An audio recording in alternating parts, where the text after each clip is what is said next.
সাবেক প্রধানমন্ত্রী শেখ হাসিনা সহ বিগত সরকারের মন্ত্রী ও সংসদ সদস্যদের কূটনৈতিক লাল পাসপোর্ট বাতিল হচ্ছে।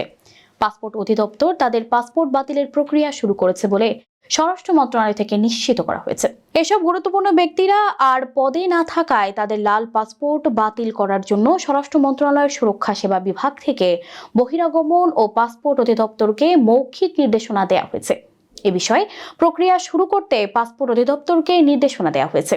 শীঘ্রই এ বিষয়ে প্রজ্ঞাপন জারি করা হবে। সুরক্ষা সেবা বিভাগের অতিরিক্ত সচিব মোহাম্মদ আলী রেজা সিদ্দিক গণমাধ্যমকে বলেন, ডিপ্লোম্যাটিক পাসপোর্ট পাওয়ার যোগ্যতা যাদের আছে তারা এখন যদি সেই পদে না থাকে, বিলুপ্ত হওয়া মন্ত্রিসভার প্রধানমন্ত্রী সহ মন্ত্রিসভার সদস্য, বিলুপ্ত সংসদের এমপি, প্রধানমন্ত্রী সে উপদেষ্টারা ছিলেন, যারা এখন নেই তাদের কূটনৈতিক পাসপোর্ট বাতিল হবে। অতিরিক্ত সচিব বলেন, এগুলো তাদের সিস্টেম থেকে মুছে ফেলতে হবে।